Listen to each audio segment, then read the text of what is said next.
नाजरीन ग्रामी अस्सलामुअलैकुम। कदीम दुनिया में आपको खुशामदीद कहते हैं।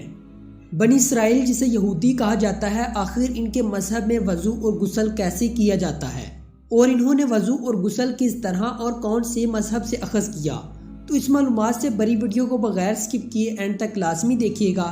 तो चलिए वीडियो का बाकायदा आगाज़ करते हैं।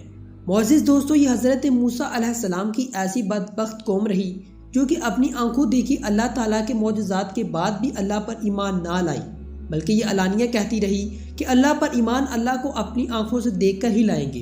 हालांकि ये वो लोग थे जिनके लिए अल्लाह ने आसमान से मनसलवा भी उतारा और कहाँ सहरा की सख्त धूप से बचाव के लिए बादलों के साए की ठंडक भी अता की, और कहाँ इनको अल्लाह के पैगंबर हज़रत मूसा अलैहिस्सलाम ने फ़िरौन के ज़ुल्म व सितम से निजात दिलाई, और कहाँ इनके लिए समंदर ने रास्ता बनाया। लेकिन ये लोग मुनाफ़क़त का लिबादा ओढ़े अल्लाह की नाफरमानियों में मगन रहते, यहाँ तक कि हज़रत मूसा अलैहिस्सलाम पर नाजिल की गई तौरात की आयात को भी फ़रोख्त किया करते और इनसे अपनी मतलब की बातें सीखते।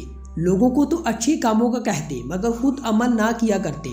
कुरान पाक में एक जगह यहूदियों के बारे में अल्लाह ताला ने इरशाद फरमाया, उनमें से कुछ लोग ऐसे हैं जो किताब पढ़ते हैं और ज़बान का उल्ट फेर ऐसे करते हैं कि तुम समझो कि वो पढ़ रहे हैं, कि वो किताब ही की इबादत करते हैं।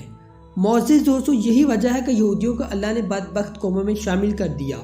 याद रहे, बज़ाहिर ये कौम कुरान पाक पढ़ने से इनकार करती है, लेकिन ये लोग कुरान पाक पर एक अच्छा खासा मुतालिया रखते हैं, और जैसा कि हमने आपको बताया कि शुरू से ही आयात में बिगाड़ पैदा करते रहे और खुदकार मतलबों से अमल करते रहे। मोअज़्ज़िज़ दोस्तों, जिस तरह हमारे प्यारे दीन इस्लाम में बावज़ू होकर 5 वक़्त की नमाज फ़र्ज़ है, वहीं पर इनके मज़हब के मुताबिक 3 नमाजें फ़र्ज़ हैं, जिनका वक़्त सुबह, दोपहर और शाम है, और ये किसी भी मजहबी रस्मवार से पहले वज़ू करते हैं, जो कि बहुदा हक़ाइक़ पर मुश्तमिल है। तो इनके वज़ू का तरीका कुछ यूँ है। मुसलमानों की तरह जब यहूदी भी अपनी इबादत के लिए जमा होते हैं तो सबसे पहले वज़ू किया जाता है, लेकिन इनका वज़ू बिल्कुल मुसलमानों से अलग और अजीब तरीन है। यहूदियों के वज़ू के दौरान इनके लिए सबसे अहम चीज़ इनके लिए लोटा होता है, जिसके बगैर इनका वज़ू नामुकम्मल रहता है। लिहाजा आप जब कभी भी यहूदियों की इबादत गाहों को देखेंगे तो आपको वहाँ लोटे ज़रूर दिखाई देंगे, जिनके दोनों तरफ हैंडल लगे होंगे। सबसे पहले इस लोटे में पानी भरा जाता है, और याद रहे इनके वज़ू में ना तो मुंह को धोया जाता है और ना ही पैरों को धोया जाता है, बल्कि यहूदी अपने वज़ू में दोनों हाथों को 3 दफ़ा धोते हैं और दिल में ये तसव्वुर करते हैं कि अब हम पाक हो चुके हैं।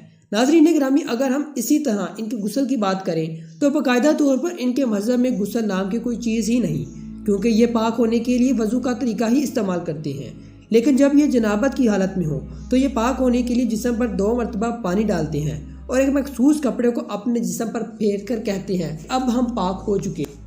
तो इसके साथ ही आज की हमारी वीडियो का इख्तिताम यहीं पर होता है।